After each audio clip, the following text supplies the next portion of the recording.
Yeah, they're gone. There's somebody pushed up over there. I don't think they should be there, actually. I think it's the enemy. They're all on our soil. Fucking Assad and all their little government agencies and shit. They really believe they built this motherfucker.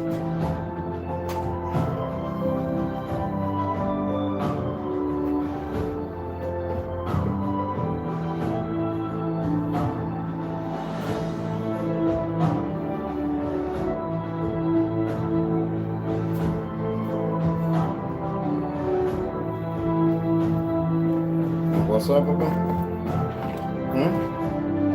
What's up?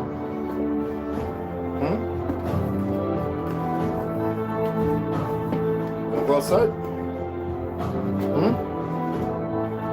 You look like you still asleep. I got a vacuum. Wipe up those spots you've been licking. I don't know why you licking that shit, bro. But you got your little kitty critters all over the place, bro. How you do that, man? Are you? You got some paws on you, though. What you digging in? I clean your kitty box every other day, bro. Damn, every day, really. How you get that stuff all over? I just can't stand that. And you got a mat and carpet. Why do you gotta run? I don't know. I ain't gonna sit here trying to figure everything out that ain't meant to be figured out, man. That's some, yeah, you weird. Don't look at me with your eyes, people's all big and everything. Looking like a damn. Why you turn your head? I don't want to. It's not. We're not playing right now, man. You hear me move and you get up, and now you doing all that sideways. We're not playing right now. And you get a little rough anyway.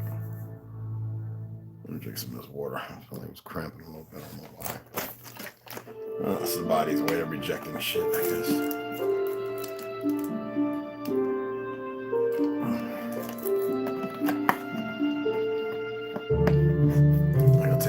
Charcoal water, that's a little too much. What you want to do, Papa?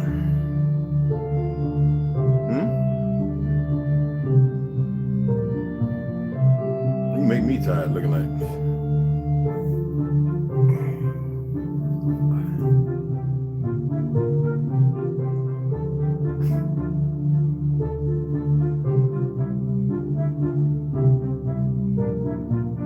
You stick your head in that garbage can. Chocolate.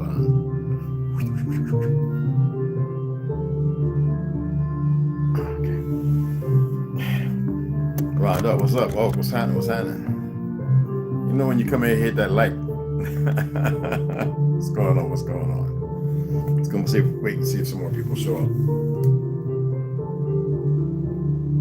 My two brothers. Come on, man. Somebody missing that light. I'm gonna read anyway. Hey, Rondo, have you heard anything? Oh, any of y'all heard anything about the NFA and all that dumb shit? ATF and all that stuff? Y'all know I don't look into a lot of that crap. But if you heard anything, we do just set up this podcast. We can address that too.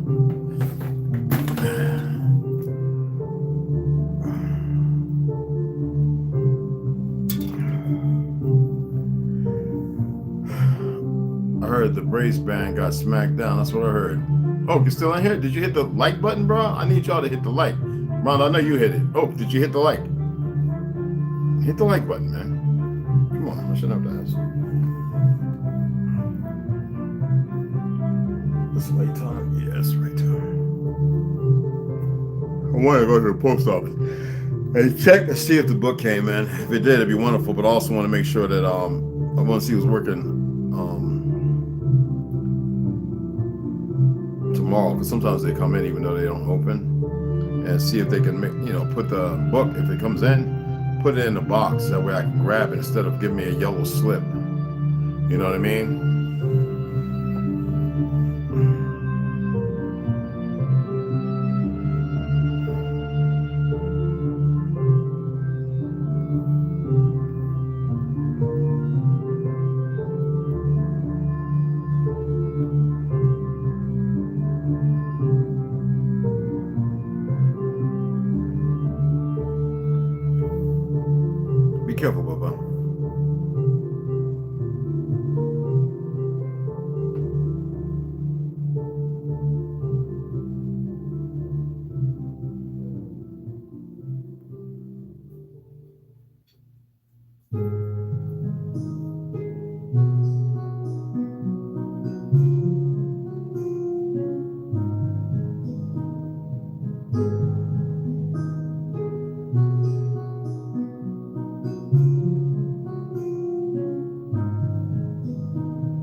of it's a lot of air stuff. You know what I'm saying?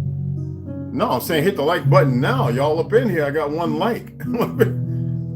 This helps the algorithm to beat it. It really does. I mean, I've read all the standards on YouTube. That's what I'm talking about. Hitting the like button. When you come in, the thumbs up. Appreciate it. Oh, you hit it? Ben hit yesterday. This is just, I just made this. So today we're just gonna read Hidden Lands Beyond Antarctica and the Heaven Bearers, the Great Reset of 1834 and the Mud Flood. There's a ton of books I can read with a lot.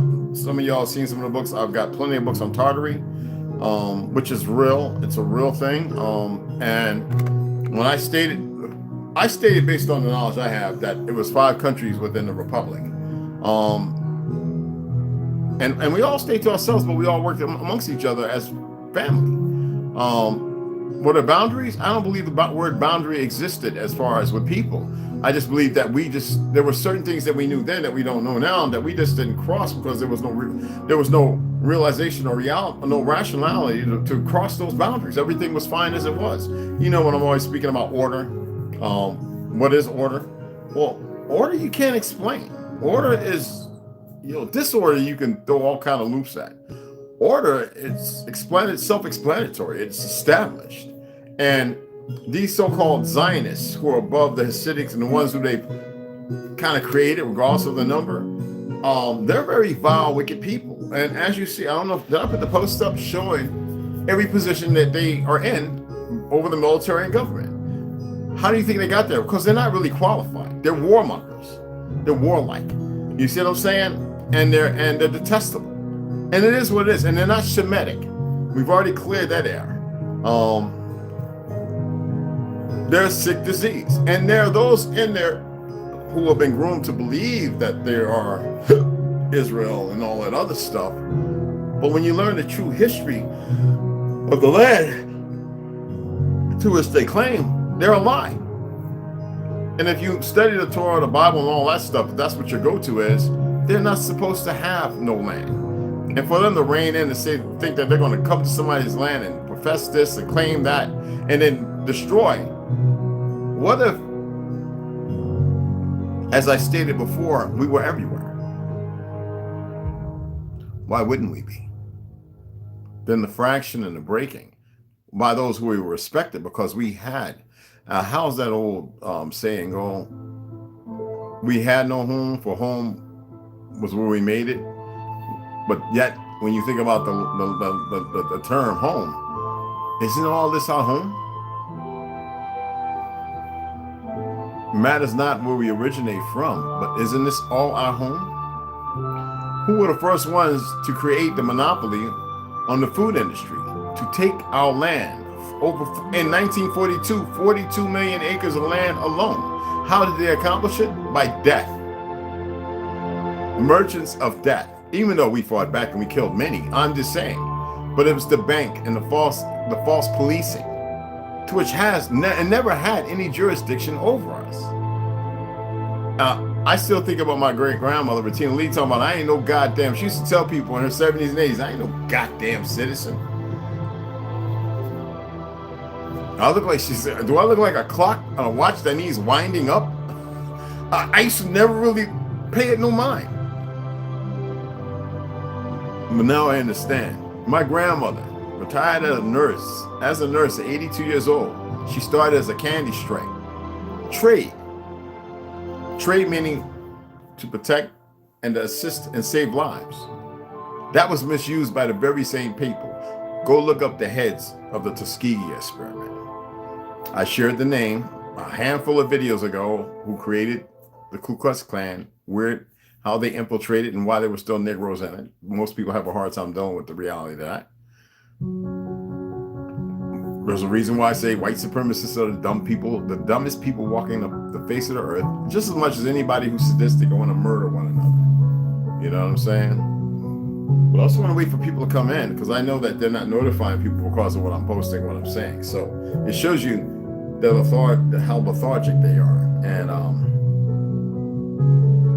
yeah, I didn't want to notify anybody because when I read, I'm going to read and let it load up, and that's about it. But I have had enough of these little lies that all these partitions, media, movie, everything else have continued to push in utter ignorance, and the world is waking up. I've got 12 videos of so-called Jewish people, Palestinians, right, Sephardics, stating and saying, you know, enough of the nonsense. It is what it is. Now I've got tons of videos showing them expelling people, and what you might consider snuff videos of the Israeli army in the 60s. Or going around murdering Palestinians, literally unarmed Palestinians and families, the children and everything. Oh yeah, man. Whoever the persons that leaked these videos, they must have worked for Israel army or something at one time. And I guess maybe they got old, or they're older and they just had enough because they've seen maybe the worst side of that. I'm not going to load that, can't lie about that up in here yet. Some real stuff. You can find this stuff, just like you can find cartel snuff movies and all that other crap. You know, you have the so-called Mexican down there talking about the purge.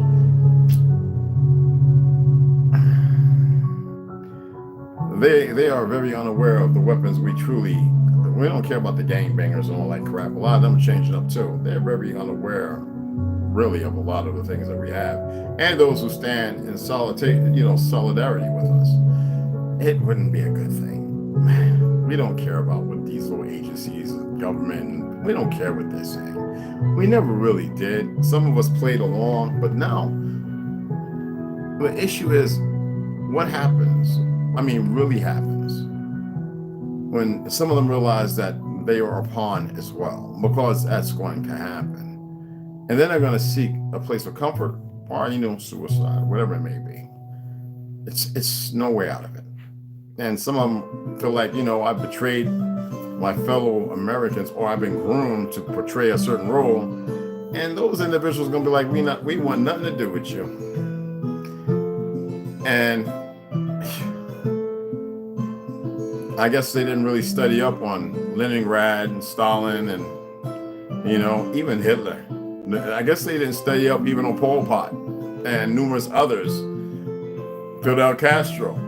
When you betray a people, do you think the people who had the arms, the strong arms, do you think they're going to have them in the same cabinet and running along with them? No. Firing squad. Lynching. Left in certain centers and people told, these are the ones that killed your grandpas and your grandmas. And they go out there with pitchforks and hoes, and though some of them get shot, there's nothing left of the individuals. I'm just saying, this is some reality. And you see this, and they think in the so-called greatest country, which is because of us, that, I'm not going to say no more. You know what I'm saying? Japhetic, yes. Japhetic, yes. Japhanites, right? From the female Gomer, right? Isn't that how it's expressed in the Bible, in the Old Testament? Why would anybody sit up there listening to all these preachers, these derelicts, and not express that? The preachers even got the nerve to still be preaching. Let me see. I'm going to see if I can pull one up recently. I'm going to tag them in one of these one day. I'm going to tag them. I sure am.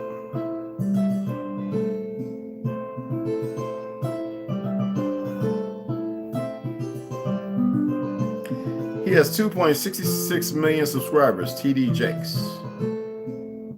He's premiering now The Blood of Christ, The Life of Christ. And of course, he's got some old Sambo-ass woman up in there. Then you got the one that's supposedly coming up, I think at 3 p.m., The Soul Serenade, Embracing Purpose Through Personal Worship. Personal worship?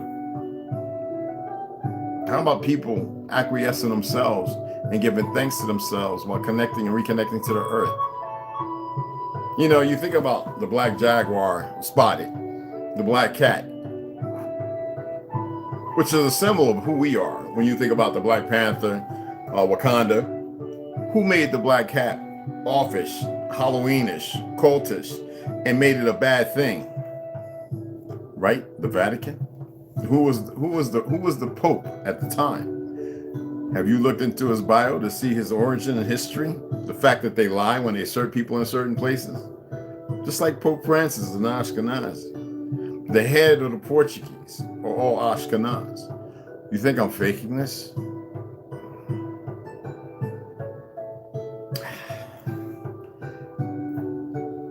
Walk me through it. And to sit there and have the nerve to go to some of PD's Puff Daddy's his parties.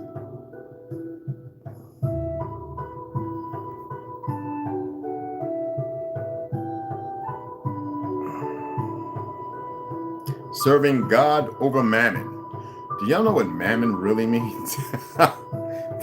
These characters are something else. I remember when I saw TD Jakes twerking, I was like, yeah, Houston, we have a problem. I'm not kidding.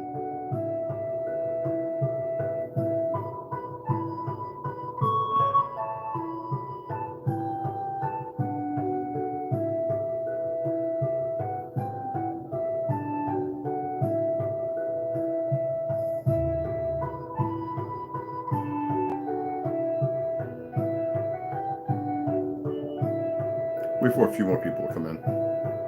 I still want to read what, it's not an empty room, but I want some more people in. Herbal, what's up, beloved?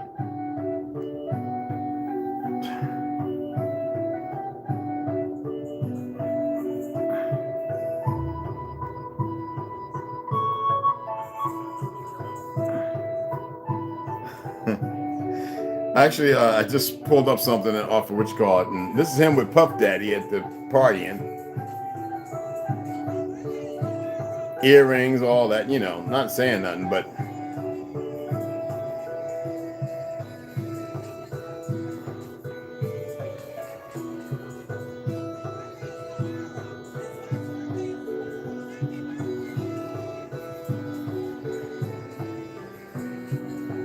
Negroes can't take a steady cam. They need a steady cam. They can't take video of worth nothing unless they watching one of their fellow people getting their head mashed in.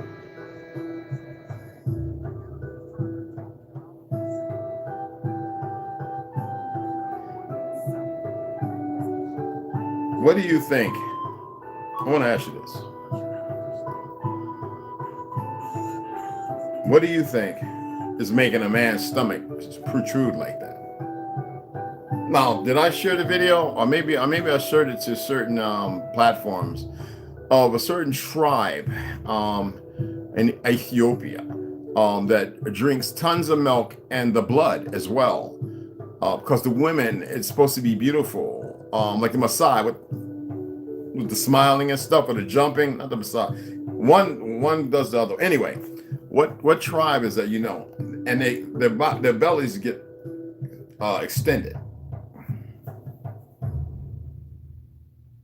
I'm only asking.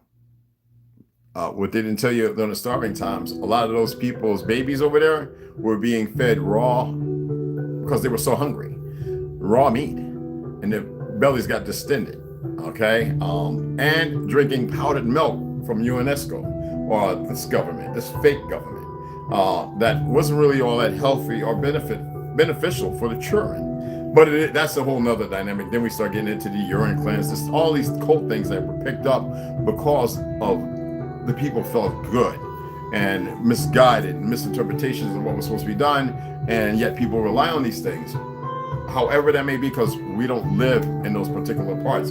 So this is not condemning or shaming. This is looking at why in this country, when I can show you pictures from 1920s to the 1970s of our people never having no big bellies and love handles. I got that from eating that damn fried bread on the res. I didn't have that. I can show you pictures of me right before I got to the res, even 4 years in, living on this res, where that didn't happen. But those damn novels and that damn all-purpose flour, that shit's got like a sweet, it's a drug or some chemical in it. But those damn Navajo tacos with the ground beef or venison, deer, or lamb meat, braised and treated right, with your lettuce, tomato, and your cheese, right, and your your pico de gallo. I like that preferably. You know, person like me at that time, I could eat like plate size, like 4 of those with the beans and all that.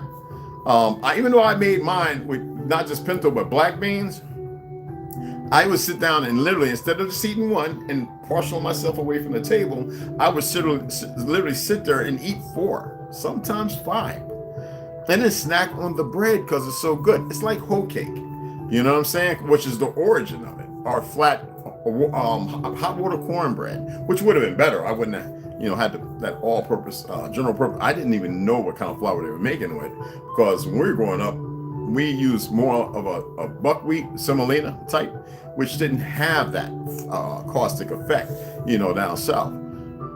But I ate a lot of it, and it catches up real quick. Yet, I'm aware also certain individuals on the res who eat raw liver and stuff like that.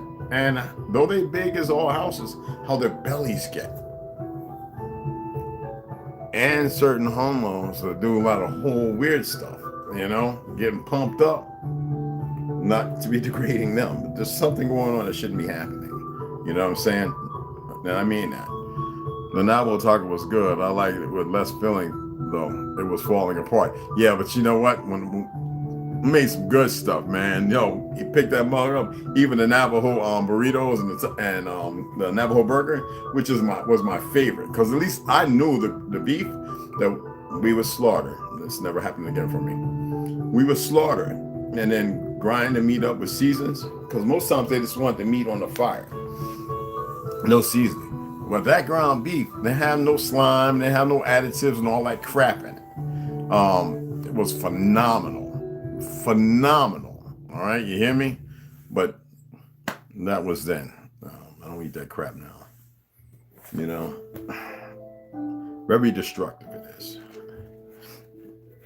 even though it tastes so good.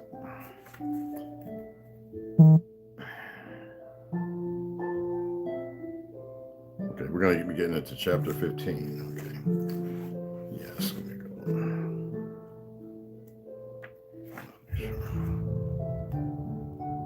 I don't want to mark this book, you know. So here we're going to start with chapter 15. This is going to be Hidden Lands Beyond the Antarctica. Let me go ahead and let's put that down where we belong. This is Hidden Lands Beyond the Antarctica, the continuation of Morris's journey between interconnected planets by Claudio Naselli, Nos Confoundum. Okay, and that's our brother right there. When I say our brother, the person who wants to wake people up to something or entertain people with something that may be truth. I'm going to go ahead and turn off all these notifications because I'm not going to have that right now. Excuse me, guys. Stay right there. It's going to take a second. It seems like the moment I go live, all of a sudden, all the notifications come. Sitting here doing nothing, phone sitting over there because I like to keep away from me, and it's nothing. You know, maybe in our chat on SMS, but when I go live, everybody's all of a sudden I'm getting notifications, whatever that's all about. Let's go ahead and get into it. Chapter 15, the connection of the frozen waters and the celestial lands we call the universe. The celestial lands we call the universe. As the title itself indicates, the frozen waters can lead to another uncertain destination of those celestial lands that we call the universe. It is difficult to understand the celestial connection between the existing domes and the stars or planets around us. When we advance horizontally through the portals, we are connecting our matter and transport in a natural way towards the beyond, as far as what we know. The absolute zero line is nothing more than a way of adapting our physical body and our conditioned mind to the possibility that these phenomena can be experienced. Sometimes many of these phenomena are presented to us, and very possibly after a strong shock, as well as other times they simply happen when we least expect them. You know, I've heard many stories, bro. I was walking, I saw some shit, and they don't want to explain it because people think they're crazy. That's another form to depress, all right, and to segregate, to depress something that might be relevant and have people look away from it because, hey, we're going to commit you. First of all, they don't really have that jurisdiction or the ability, but because of people's ignorance, they subjugate themselves to something that is really not legal as far as the laws go. Excuse me. Sometimes many of these phenomena are presented to us, excuse me, and very possibly after a strong shock, life-altering car accident. I was resuscitated. I fell down the stairs. I hit my head. And what do you remember? Some people say they don't remember nothing, but when they start talking in their dreams, you hear things that you never even saw with the individual. As well as other times they simply happen when we least expect them. Now we try to find then in our minds that are based on memories and therefore on past experience some kind of logic that can make us feel that we are not going crazy. We attempt to explain it or explain it away, right?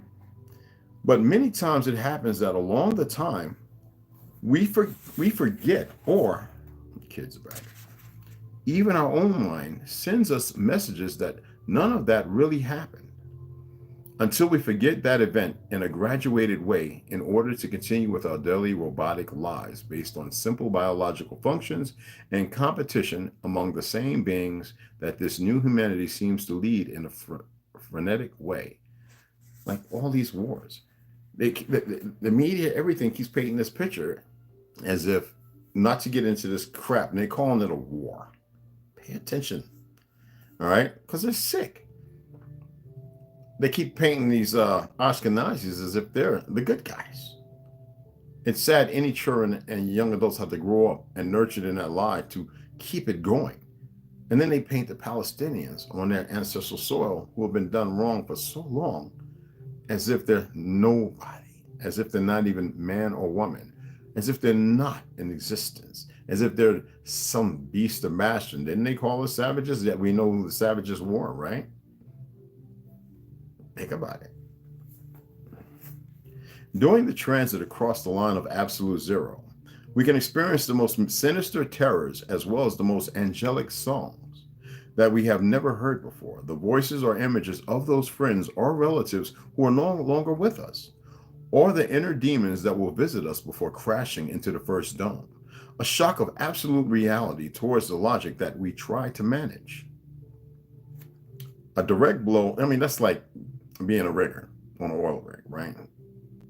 And if you don't know the first thing about those pipes being lifted up, put in the drill bits and this, that, and other, if you don't know how that operates to put those clamps on, you're going to get knocked back, probably torn in half or whatever, right?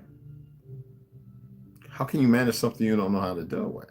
So most people are nurtured in accepting these things and delving farther and deeper into the mysterious, what's considered the mysterious, the mystery of it all.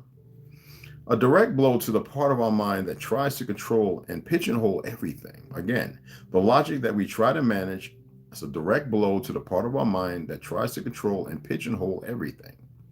As if in the form of preparation for what is to come next, our mind must first walk through the inner hells before appearing beyond our lands.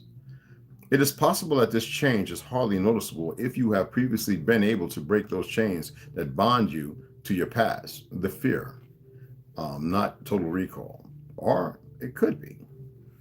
How then could we understand that the stars seen in the heavens are a mere specter of what we find around us through portals and passages? Now, the passages or portals that go through domes always connect with another reality, another time, and another totally different atmosphere, both going and returning. When leaving a manipulated atmosphere, as in the known lands, the shock is even stronger. I remember when Ace Live, I forget how much he said he paid. You got to watch the video. Went to Antarctica, and he was talking about how he saw the sun. And I remember somebody about something being orange or something. Well, he didn't even cross the first dome. And he asked, in a sarcastic way, do you think to, I guess, Swedish or Finlandian, whatever, the crew, is the earth flat? And they will never sit there and be honest with these things. Anyway, both going and returning as far as the different atmospheres, when leaving a manipulated atmosphere, people, again, a manipulated atmosphere, okay? As in the known lands, the shock is even stronger. Connecting with these hidden lands behind are simply a reception several times cataloged as sacred, Since in there you live a life with many unfounded fears and projected in your mind of the new humanity by the same conquering parasites that are above you, or better said, were placed there. If you break this reality by going through a portal, you would be leaving the life you know totally behind. This does not mean that you will forget your past or your experience in the known continents. It's with you. That's the grooming, right? That breaks you. I assure you simply because I have not forgotten them, but it will change your way of thinking, not only by understanding a little better about how the plane you live in transit works, but that the circle environment of your lands is submerged in a negative energy and fears that infuse as part of their great food/pleasure, the custodians. Everybody moves in fear. When is it going to happen? I mean, because you have a lot of people who are not that very intelligent. And the people want to emotionally strike back and they don't know where, so they strike at everything. They do themselves not only a disservice, but they're unenlightened. They're a shell or a husk. And that is how they're manipulated. They move, though in fear. Let me tell you something. Every time I've watched videos of them going, Allah Akbar, even videotape before they blow themselves up, their face goes completely blank, as if they literally removed themselves. Yet they're there. They have made a decision. I was looking at that army guy live on Instagram that he was reaching out for help. And the VA don't care about helping us. This government, the last thing they want is a veteran anywhere. And I remember seeing the shotgun on the side of him. And I was like, is he having issues outside his home? Now, I had not known this guy. I was watching it live. And I have been watching him for a few weeks. Man, I remember even wanting to say, I says, why don't somebody help the brother? I said, well, because it's hard for a veteran not to say go to the VA. But look for an outside source that the VA will, you can utilize, like I do. And I think an ex-girlfriend or somebody commented, and he said, "Fuck this, enough." And he took a shotgun and blew his head off right there. And then it took a couple of minutes, people going, somebody called, what the heck? And I'm looking like, another brother, Pelican brother, regardless, in the South. Another brother, I don't know if it was Carolina or the Virginias, Georgia, I forget where he was at. And I'm just looking at him, he's slumped over, have his head gone, and I'm like,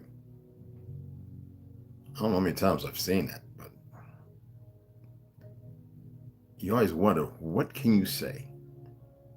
Some people give up. And I told you the people I visited who survived. One guy have his head gone, but he's, a lot of things that I used to converse with the VAs in New York, in Jersey. People who attempted suicide and survived. And they always say they wish they would not have done it. And I always ask them, well, what got you to that point? They say, I don't know. It's like something forced me to pull the trigger and I had lost all control. Negative energy is real, y'all. And if you're not paying attention, it will suck you up like a succubus. And we're the only ones that can change that. Anyway, then you will understand that the heavens are mere projections of a simulation that humanity lives daily, even today. Remember they say the heavens are, you are in the heavens, it's all around you, it's what you make of it. Within those lands that you inhabit, and that I have inhabited, like so many other ancestors, the manipulation that you live daily is simply sinister, and it is something that we must break forever. Not only those of us who are out here trying to help you, but yourselves. It is complex, but not impossible when you can see what's around you. Not only with your eyes from a physical perception, but when all your energy accumulates towards the same direction in the mere silence, when there is nothing limiting and your connection is direct, and you can attain that. You will be able to connect with other lands even without leaving the first stone in a physical way. The celestial lands are also within you as the source. I'm going to ask y'all something. I want you to be honest. And the potential of your infinite spiritual growth that no other race here within this great dome possess. How many of you have ever closed your eyes, short or however long, where you may think that dream, and all you saw was hillsides and the pure, beautiful grass and trees and How many of you? And the sun beaming down, and it was perfect. It wasn't too hot. It wasn't too cool. The negative energy that you feel when you're walking, when it's hot, because we've become a very lazy society because of the negative energy. How many of y'all have seen that numerous times? You might be seeing the actual past, not so far, kind of recent, and maybe very long ago.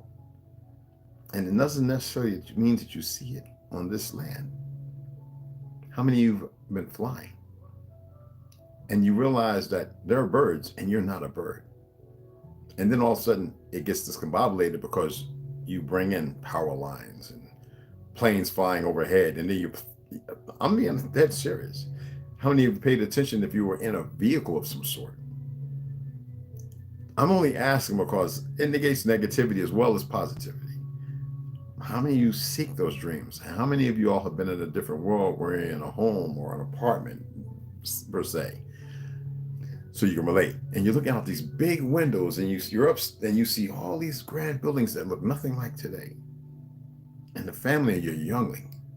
And everything is beautiful. You're on the most plush of furniture, per se. And everything is no TV or nothing. And everything is solemn. And y'all ever seen those things? Even for just a minute in your dreams? What we can equate to be in a minute? Or it could have been longer. Anyway, I just wanted to ask that if you have a response, go ahead and give it.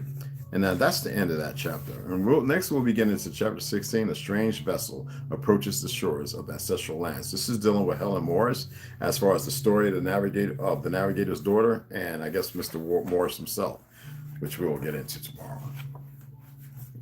That was a good read. And I thought I really wanted to interject in that reading, but I'm going to read to y'all. And for those, if you weren't when I read this before, I think Rondo, you was, right? How is this? Is this a good? By this young South African sister right here? Yeah, she's South African. Regardless of Ashkenaz, whatever the fuck. Like I said, there are pale skins over there, so don't believe, you know what I'm saying? Not all pale skins are Ashkenaz, so don't get it twisted. All right? How many of y'all were here for this read? Did they freeze y'all up or something? Yeah, oh, you love them too? That's what's up, man. Yeah. Yo, that was good eating, right? I ain't gonna lie. You come here, I'm gonna take you. Whoever come here, we're gonna go to the Hogan, right? Restaurant over in Tuba City, or the one in is it Kanta? Well, anyway, we're gonna go to one of them, right? And you're gonna try one of them Navajo tacos. They are the friggin' bomb. Just don't get stuck on them because they're really good. They really, really are. I mean, you could do like me. I got to the point where I was doing just the beans and the lettuce, the pico de gallo, which I would make, jalapenos and stuff like that. But it was the flour, and I would always buy organic stuff when I made the ones that I made. But that flour, man, it's addictive. I don't know if they're getting some different stuff out here, man. That's tough. And it would, when I walked away, everywhere I go, especially when they have like carnivals, little fairs and stuff. Oh, they got people I know out there, and they be like, "You red." I'm like, I can't come over there, man. You know my weakness for that damn bread y'all make, because they'll just have it stacked up. Like you can get those, like, yo, Greg, man. So I mean, no, it's really good. I got some wonderful Navajo brothers and sisters out here who I respect and love regardless. So don't get it twisted. Sometimes people don't know, so I've adopted them. The ones that are responsibly respectful. The women that walk around like the big shit, the ones that think they're in control. No. That's not part of this land. So whatever you've been taught is something that you created, and no. Now, the Heaven Bearers, the Great Reset of 1834 and the Mud Flood. You know, he's reading, what was it? Howdy Mikowski's,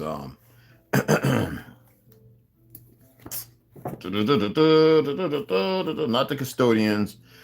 I actually brought some books down here, guys. We're gonna read it. Just hold on. No, that's for later. White Cargo and Negro Project. That's just going to be for all this educational purposes, but that's really going to be for educational purposes because We're going to have a lot of know-it-alls. So exposing the expositions of 1851 and 1915. This is 1834. So we're looking at, this is the aftermath. So expose it to what this says. Okay? So remember that 1834, 1851 to 1915. Wouldn't that be around the time preceding the so-called fictional Civil War? Because it's not how it's told, how it happened. How it's told is not how it happened. To 1867, 68, and some of the other rings I told you, how it really got messed up for us. And to 1893, when some of the first lynchings happened. Yet, not to embark on the lynching crap, because we got a couple of books on that. But how the usurpation, the flip around, and everything that most people don't know, because, you know, old Rockefeller himself, his son, and the OSS, and the piece of shit UN,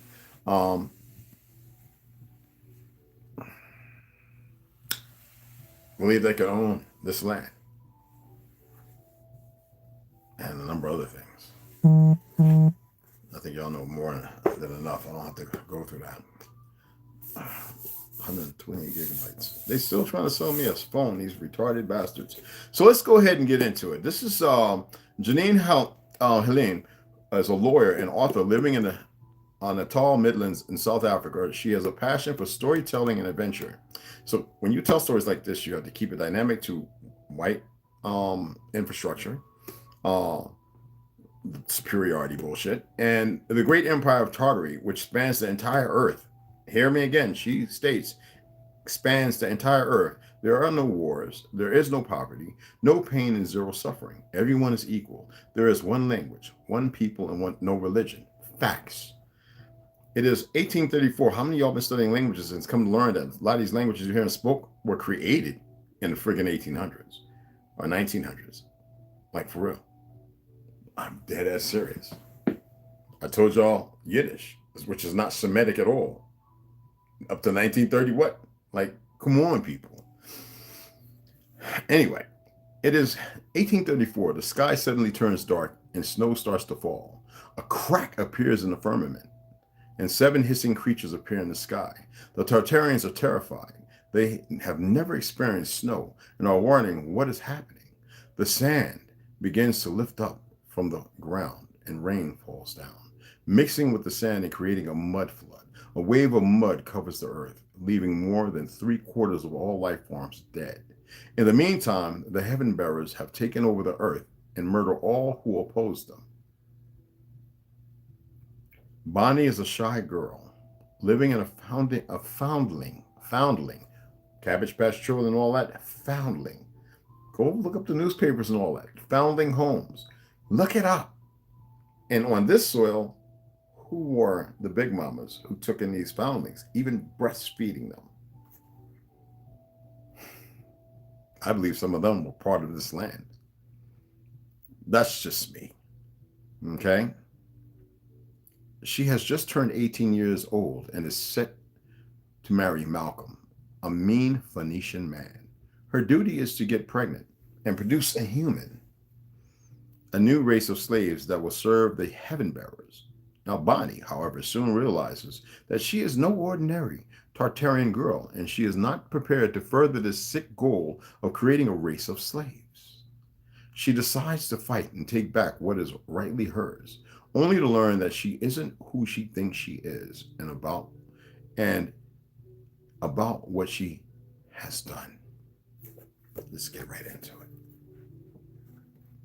The Great Reset of 1834 and the Mud Flood, Heaven Bearers by Janine Helene. Fantasy and romance, but if you want a book to come out here that might be popping a little too close to the truth of the narrative, you gotta say things in order to get it published. You dig what I'm saying? So let's hit chapter 1. We're not going to read the prologue and all that. Bonnie, come down here at once. Miss Estes is calling her and she doesn't like having to wait. She quickly slips on her nude-colored stockings, puts on her black shoes, and hurries down to the foyer, clutching the railing of the stairs as she glides down the stairs as quickly as she can. You are late, Bonnie. You will miss the train if you keep this up. She eyes her sternly and gestures for her to enter the dining room and join the rest of the girls for breakfast.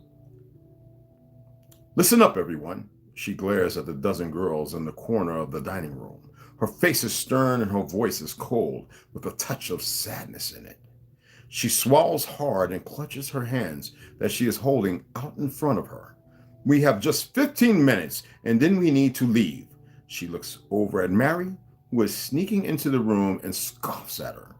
Chop chop, you silly girl.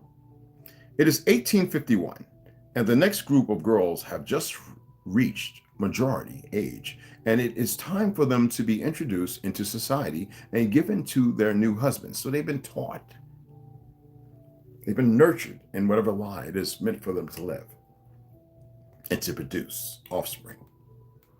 The girls are unwanted and unloved fondlings, abandoned by their parents shortly after birth, who now have the opportunity to become productive members of society. They don't know who their parents were or where they come from. They grew up together, along with the matrons, such as Miss Estes, and it is their job to take care of the girls and teach them how to be ladies, and more importantly, mothers. Now, one thing you're not going to see in here that also happened in these places, a lot of them were killed because they just, weren't obedient. They weren't going to be. I wonder what kind of husband I am going to get. She blushes bright red. I am so very nervous. And Claudia suddenly looks down at her porridge and plays with her spoon. I think it's very silly that we don't at least get to choose, she says with a heavy heart. Bonnie isn't paying any attention to her. She eats her porridge slowly in small bites, completely oblivious to the fact that it is oat porridge, to which I like to eat every once in a while, which is her least favorite, and it is slightly burnt. Damn. And she takes the spoon and mechanically inserts it into her mouth and swallows the lumpy porridge, without noticing just how tasteless it is today. Her mind is on other things, and she thinks about her new life, and she is terrified at the thought. I am going to Canada, and I wonder if I will ever see you again. She snaps and breaks her own thought pattern. Bonnie wants to start to cry, and her eyes fill up with tears. But crying is forbidden here, and she quickly wipes them away before anyone notices. Stacy places her hand on hers and gives it a soft rub. We will visit each other together. We will visit each together all the time. And our husbands will become friends, and everything will work out, just like we spoke about all those many late nights when we couldn't sleep. Her smile is infectious and mellows, and the mood mellows the mood immediately. I got gas, y'all. Stacy is strong and brave. She'll be fine and make a good wife and mother. Bonnie and Mary, on the other hand, they are shy and timid by nature. Personalities are not encouraged here at the St. Catherine's Fondling Home for Girls. Now, the objective is to educate the unwanted or left behind and have them find appropriate husbands. Nothing more. Educate. Educate. The girls come and go every year, and only a handful ever return to share happy stories of their new lives. It does happen, but it is rare. A disaster struck 17 years ago. They called it a mud flood, and it covered the entire earth in a matter of days. Earth? Bonnie doesn't really know what the earth is. She questions as far as earth. She just knows it is a big place with many cities and people spread all over, millions of people. Now in Canada, the place where she is going, it is cold and very far from where Stacy and Mary are going. Stacy is going to a place called New York, and Mary will settle in Salt Lake City. They say, damn itch. They say they will see each other all the time and remain good friends. But deep down inside, Bonnie knows that this is very unlikely. It is time, girls. Miss Estes is yelling and ushering the girls outside and into the horse-drawn wagon. It is cold, and there is sleet falling down around them. Bonnie clutches onto her coat and buries her face into her thick black scarf. It smells like nothing And she imagines it smelling like her mother, or rather, what she imagines her mother would have smelled like. She looks back at Miss Estes and wonders if she will ever see her again. The carriage starts to move and Miss Estes walks back inside. She doesn't even wave them off, and it saddens Bonnie deeply. Now they arrive at the ocean after a few hours on the road. The waves are loud and there are things floating in the water. They look like long and oddly shaped buildings scattered all over the place. Ships? These are the things we learnt about? She thinks people are climbing into them, and they all have the same sad and lost look on their pale and unsure faces. Now, mind you, this is before the Civil War, kind of guess you think may have happened, but they have these big old ships. Remember, they want you to believe in all, what was that, the Monitor and Ironside, pure bull. It will take them 2 months to get to the place called the Americas, and from there the girls will be dispersed to their new homes and, more importantly, to their new husbands. Bonnie, come over here and stay by me. You stay close and don't listen to anyone else. You two will stay with the you two will stay with me until we get there. Do you understand? Stacy grabs them both by their frozen hands and toddles off towards the big wooden ships that is docked at the harbor. Stacy looks out for them, and she has always acted as their protector and, in a way, their mother. She keeps them by her side, and the way to the Americas, all the way to the Americas, excuse me. I actually corrected that too. Takes care of them when they got seasick and made sure they had enough to drink and eat. Now the days pass by slowly, and their air is stale and foul smelling inside the cabins. 5 girls are squashed into a small room with only 2 beds between them, and they are forced to take turns sleeping on the floor. There isn't nearly enough food, and the water is dirty and tastes reused at times. They finally arrive in New York, and it is just as cold here as it was in Ireland.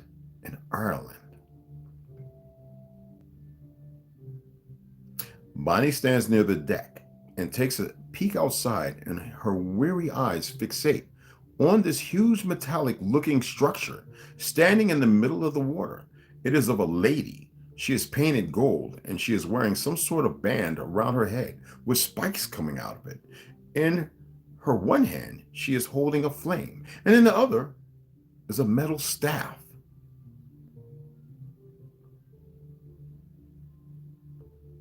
Bonnie stares at this lady and is mesmerized by her, wondering who she is. Bonnie, come back inside. It is freezing and you will catch a cold. Bonnie dully follows Stacy back inside and takes a seat on the floor next to Mary. Now listen to me, girls. In a few minutes, we will part ways. She looks them each in the eye individually. You will be on your own, and you will need to go to where you were told to go, okay?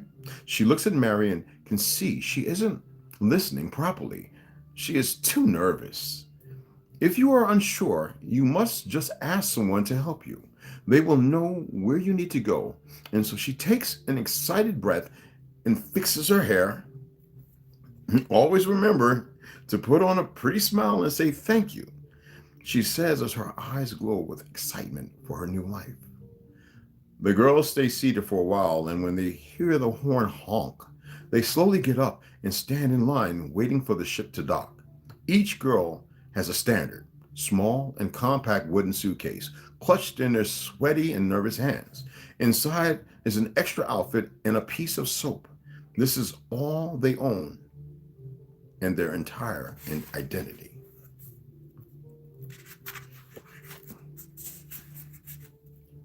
It will be the job of your husband to provide for you. This is what Miss Estes would always say to them, and they never questioned anything she said or did. Bonnie always wondered how the men chose the girls. She asked Miss Estes this question once, about 3 years ago, and she got 10 lashes as an answer. Will that not make you know what I mean? You don't ask questions to certain things, Bonnie. You do as you're told. It's a terrifying world out there, and the less you know, the better. She would always bark at her and shake her head in anger and frustration, then stomp off loudly. A horn honks in the distance, and it means they can leave the ship. Stacy grabs Mary by the hand, and in return, Mary grabs Bonnie, and they start to march off the ship and onto the dock. Stacy is confident, and Bonnie can see a hint of adventure in her, even though the rest of the girls are terrified, and Bonnie wonders if she knows something that perhaps the rest of them don't. They reach a counter with a man in a black top hat, and Bonnie is last in line. She patiently waits her turn and notices that he is wearing a dark gray suit. It doesn't fit him properly, and she has a big, thick, and black and he has a big, thick, and black mustache. Psst. Pass, miss. Damn, I got gas. He says routinely, without looking up at her. Bonnie just freezes and stares at the man and doesn't respond to his request. I can't let you in without a pass, he says, visibly irritated. He has a weird accent and a certain calmness about him that reminds her of home. Oh, I am so sorry. Here it is. She hands him her pass and notices her hand is shaking. She blushes and he hands her the pass back with a red stamp on the middle page. Good luck to you, miss. He smiles and calls out for the next person to step up to the counter.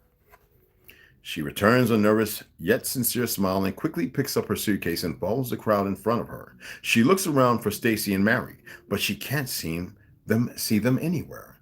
They must be gone already.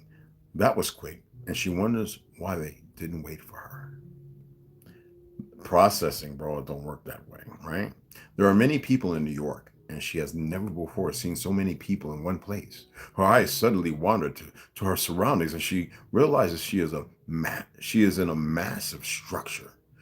She would guess it is 20 meters high and wide. It is so very long.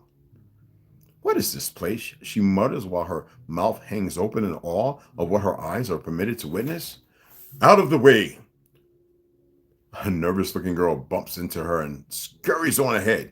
She is wearing a bright red coat, and Bonnie wonders where she got it. Sounds like Maiden's Tale, right? She has never seen such nice colors before, and the thought of wearing something other than black suddenly excites her. Now, at the funneling home, the girls were only permitted to wear dark clothes, black and navy blue. And Miss Esther said it made them more equal this way, and Bonnie never thought more about it. A real lady doesn't draw attention to herself. She would say to the girls during the etiquette lessons that Bonnie was always so fond of. It makes you think of the military. Shave your head. Everybody sleeps in the same kind of bunks. You all get assigned certain places or quarters. Your uniforms are all pretty much alike, other than everybody being different sizes of so-called crayon colors. Some serious conditioning, right? In that moment, Bonnie tears up, and she realizes that she will miss her. She was mean, the meanest of all the caretakers, but she is all she had and all she knew. Ain't that some conditioning? So, women, if you're getting beat by a man and that's all you know, you better figure a way out of that crap because it won't end well. The same thing with men in abusive relationships with women. No need to be there. Bonnie turned 18 years of age just 2 days ago and was told that she was fortunate to be going to Canada. Apparently, it is very nice up there and the men are handsome. At least that is what Miss Kent used to always tell her. Now, Bonnie has only ever seen a few men in her entire life, and most were old. She can't even imagine what a young man her age must look like. She starts to smile at the thought and carries on walking briskly. She hears a man calling for Montreal, and her head instinctively turns in that direction. That is where I need to go, she calls out and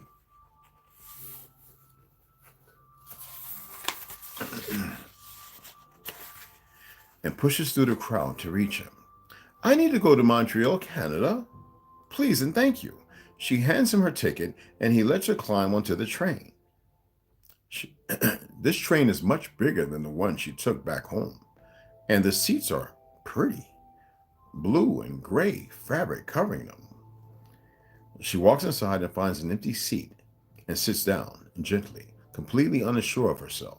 She stares out the window and watches the people scurry around outside, like the ants did in the garden at the foundling home. She always found the ants to be very fascinating. There were days when she would sneak outside and just watch them climb the wall with whatever they found firmly in their mouths. They never seemed to tire or lose their way, and she admired that about them. Do you mind if I sit here? Her thoughts are interrupted, and Bonnie looks up to put a face to that squeaky voice that startled her. No, she quickly moves over. She doesn't mind at all. That's what it means. She quickly moves over and leans into the window to try and make space, even though there's plenty already. Thanks, my name is Dora, the young girl says as she sits down. She is elegant and has porcelain skin that is almost white. I'm from a small town near Manchester. Do you know where that is? She asks and puts some more red lipstick on. She is confident and it reminds her of Stacy. Bonnie looks at her and shakes her head. No, I don't. I'm sorry. She looks down at her hands in embarrassment. Don't look so nervous, girl. I'm sure the men are just as nervous to meet you. And I. Why? Why would they be nervous to meet us? She asks, confused. Well, they don't know what kind of girl they will be stuck with. Then again, I heard from a girl, basically a friend of a friend, that some of the men don't approve of the girls they are assigned, and they outright refuse to marry them. She pulls a face of horror and giggles to herself. That won't happen to me, or you. Luckily, in fact, that's why I chose to sit next to you. She pats her on the leg and gives her a wink. What do you mean? What do I mean? She crinkles her nose and pouts her lips briefly like she is confused by Bonnie's question. Well, she leans in closer to her. You are pretty. Have you seen some of the other girls? They really don't have very pretty faces. Men like pretty girls. It is just the way it is. She leans back in her seat and wiggles to get comfortable. Bonnie clears her throat and rubs her hands together, but she doesn't make eye contact with Dora or anyone else. What happens to the girls that get rejected by the men? She finally asks and swallows hard. And Dora looks over at her and takes her right hand in hers. No idea, sweetie, but you won't have to worry about that. Now close your eyes and get some rest. It is a long trip from here, from what I hear. And Bonnie does as she says and falls asleep. An hour into the trip, she dreams, that's when it happened, y'all. Excuse me, it was no punctuation. She dreams that she is standing in front of a small stone house with big square and wooden windows. There are orange curtains swaying in the wind, and the air is crisp. Inside it is a man dressed in a suit, and he calls out to her to join him inside. She walks into the kitchen happily, and he tells her to sit down. He has important news to tell her. What could that be? I found your parents. They're alive. And you have a sister. Her name is. He pauses briefly, and she is lovely. She stands up and gives him a loving hug. Thank you. No name, not yet. Thank you for finding them. When can I go see them? He looks at her confused. See them? Why would you want to see them, Bonnie? He asks and tilts his head in a confusion type of way. Well, they are my family. She stands there confused and watches his expression change to one of anger. Another man appears at the door and he is holding some chains that clang against each other, and he has a stern look on his face. Young girls aren't allowed to ask questions. He scoffs at her and reaches out to grab her. No, she mutters. Please, I am sorry. She feels him grab her by the shoulder. This is a dream. And shake her hard.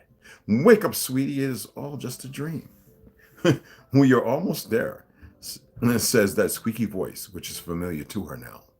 Bonnie opens her eyes slowly and looks around, trying to orientate herself. She looks over at Dora, and she is sitting on the edge of her seat with anticipation. She all of a sudden notices her light reddish blonde hair. It is illuminated by the way the sun is shining through the window. of the train, and it bothers her just how different she looks. She is pretty. Even Bonnie could say so, and her husband will like her.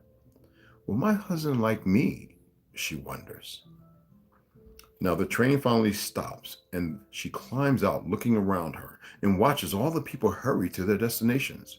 It is cold and it is snowing, but the snow seems heavier and thicker here than back home.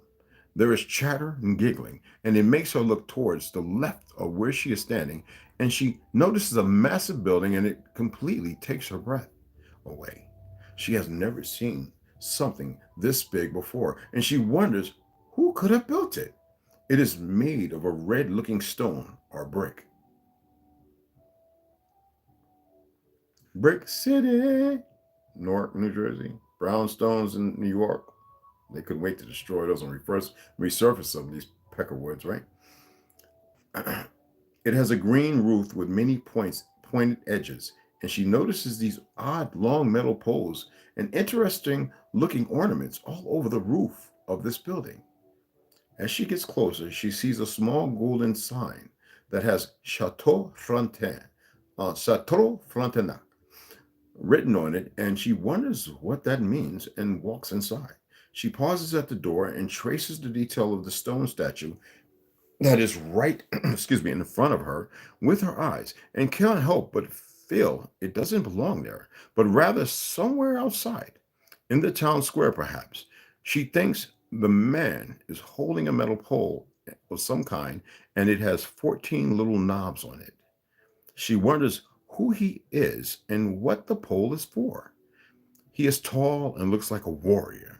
She can't help but feel that he looks like her somehow, and it gives her goosebumps on her arms underneath her warm coat.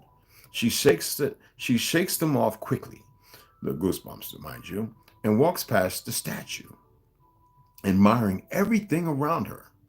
Now, the rest of this building is even more breathtaking than the foyer was. There are big white and gray marble pillars at every corner, red carpets and golden ornaments and finishings on every single window and door. Excuse me. There is another big statue of a man in the middle of the room, but he looks less important than the first one. He is smaller and he exudes an arrogance that makes him seem left wanting and lacking of any real talent and prominence. Now, the material used is also of a less superior quality, and so is the workmanship. This man is definitely of no real significance, yet he is placed in the center of the room, and it bothers her. This is one of the things that happens with the World Fair, that they actually made mock-ups, plaster Paris, bull crap, wooden, these statues they put in these places of the people who would consider the founders, but they weren't, who came to change the history. Okay? The clock chimes suddenly, and it breaks her thought. She walks up to the front desk and smiles at the lady with the white blonde colored hair and blue eyes. Hello, my name is Bonnie. I am here to see Malcolm Harrington, please. Her hands are sweating in her gloves, and she wipes them over her coat, reminding herself that this is the moment that she has been trained for, since the day she arrived as a foundling. Please head over to the sunroom dining hall and ask for Walter. He will take you to him. She points to where Bonnie must walk, and Bonnie trots off. She stops at the door to the dining hall, quickly fixes her hair, gives each cheek a little pinch for some color, rouge, and enters the room. The room is bright and cheerful. People are sitting at round tables with white tablecloths, enjoying a cup of coffee and a slice of cake. There are bright orange roses in the corner by the window, and she wonders where they came from. Can I help you, miss? A polite voice asks her, and she turns to look at him. Yes, good day. My name is Bonnie. Mr. Harrington, as in Malcolm Harrington, is expecting me. She smiles awkwardly at the man, and she can feel her heart pounding hard in her chest. This way, madame. He walks briskly ahead and stops at the table at the far end of the room. There is a man seated with with his back towards her.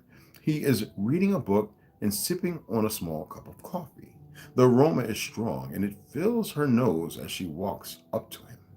Walter leans in and whispers something to the man and hurries back to the entrance to help the next customer.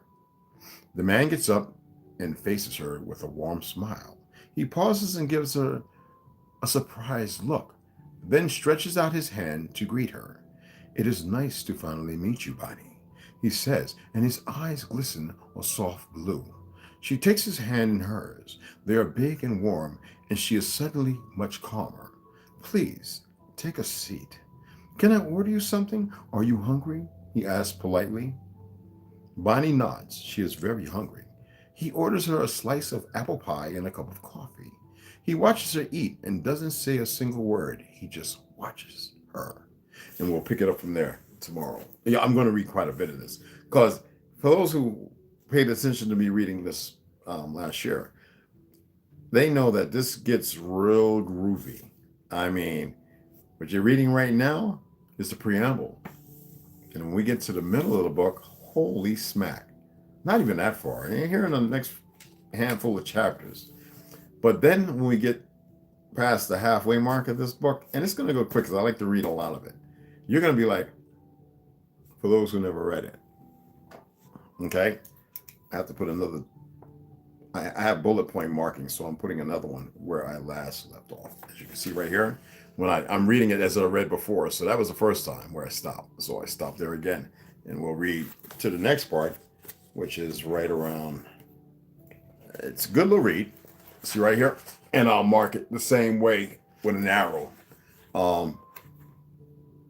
But it gets, and for those, if you have children in the room, there's certain parts I would advise you not to have the children capable, able to listen to some of the things that happen about the book, the clock, the blah, blah. Just trust me on this.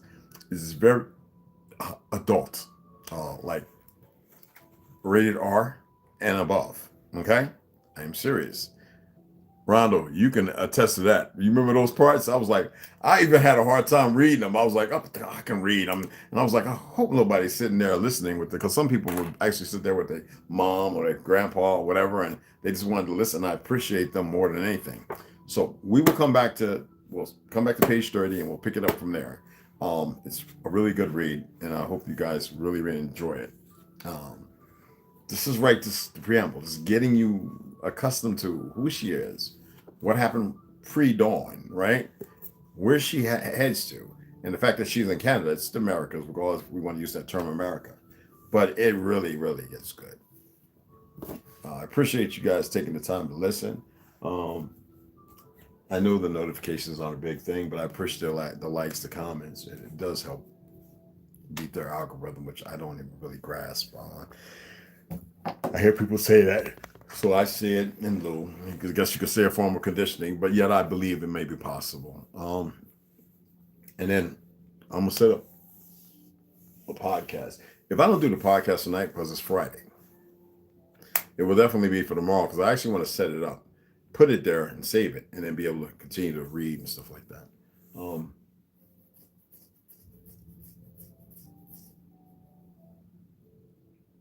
Yeah, I figure I need to run up to the post office just to check and leave that message just in case the book comes. So I'll have to pick up a yellow slip and wait till Monday. All right. So I appreciate y'all coming in. Who else? Anybody else coming in? Nobody. Not a whole lot of people spoke. And it's Friday again, like I said. So appreciate y'all. The sisters that come in, love you, and the brothers. You know, it's number love and respect. Grant, hey, Evelyn Smiling, what's going on, American Nation? Appreciate you. What's going on, sis? Well, anyway, I'm going to shut it down. It's an hour and 17 minutes. If you came in, I spoke a little bit and I went ahead and read Hidden Lands Beyond Antarctica 15, and I started The Heaven Bearers. We're still going to read everything else, but I really want it's gonna illuminate a lot, okay? I just want people to be able to see what may be possible, right? We've been given energy to a lot of negative stuff, and for it even mentioning that we're steeped in negative energy, we really are. There have been music, videos, there have been commentaries, there have been movies that speak of this source of energy and the fact that we continue to feed it.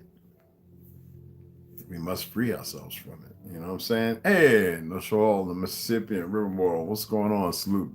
What's going on, beloved? So I appreciate y'all. Let me get off of here. It's roughly, that's a little slow. I put a new battery in, but it's still acting up. I'll probably have to tinker with it. So it's about 2:30, roughly, give or take. And appreciate the likes, the thumbs up, subscriptions, the donations. I appreciate it all. Like I said, I'm not ordering no more books until I get this to a number. Then I'll match that, because I actually deposited some money yesterday, and I think I might deposit about $4 $50 bills right there. I think I'll deposit those as well. So when we get to the numbers, we'll have the money to meet the mark of all the books I want to order, because ain't no telling. I don't want to give energy somewhere where it isn't yet. Better to be prepared than be scared. And you know where I stand on that. Okay? Max V, what's going on, beloved? What's happening? What's happening? So I appreciate you guys coming in. Always hitting the like when you come in. I appreciate that. The algorithm thing, at least that's what they say, it beats it. I'm not at no 100,000 and all that crap, even though I have a bigger story to tell than everybody. It is what it is. You would think even an enemy would want to know what that story is. Yet, they're warlike. They don't know any truth other than the truth they exist in. Share it, appreciate it. Donations, appreciate it. Yeah, it's going to be a good read. And then later on, we'll come back. Do I want to read The Negro Project and White Cargo? You goddamn right I want to. Okay? So, but we have to read Ancient Modern Breaks, Curamio's books, as well as George Jones. And we have to go back to the other books as well, because you got to hear what's happening. I don't want to, but it's in there. Pale Horse, when it's in there, it's everything, and y'all see it. It's in there. It's I don't want, you can see that I don't went well ahead and read. We got to read treason in high places. You know, the United Nations Treaty and the United Nations Participation Act versus the sovereignty of the United States of America, to which it should be the sovereignty of America, not the incorporated United States. But it's coming from William Cooper, who's a pale skin, regardless of his background, who believes in Jesus and a few other things. Yet we're not too sure, because you got to remember this, you know, when you die, you know what I'm saying? So we'll get into that, because you're going to be interested in what he has to say, for those who have read it. Maybe Q&A. Yes, there will be questions. Yes, Q&A. Yes, that book was disturbing, but so enlightening on so many levels. Glad you should. Oh, appreciate it. Yeah, you remember. So wait until we get to the about quarter of the way in. For those who remember me reading the Heaven Bearers, holy snizzle. It's gonna, and then the possibilities. I can't wait till we get to the part with her children. But anyway, sorry about that. I should have said that. Anyway, you don't know. You don't have a clue. We'll get there when we get there. And her husband, her newly found husband, and what transpires in her travels. It's going to get friggin' interesting. And you're really going to enjoy it. You guys, some of you guys come in. Did y'all hit the like already? Well, if you didn't, well, I appreciate it. Hit it, share it, and I'll see y'all here in a few hours, okay? In a few hours, okay? So we can go ahead and, I think maybe it's Behold the Pale Horse. That is the time. Treason is in higher places. Did I share? I don't know if I did a video. I might need to do an end video. I might be able to share it as a post with the people in all the places strategically of Jewish. Why would they be in all these different positions of our government and military?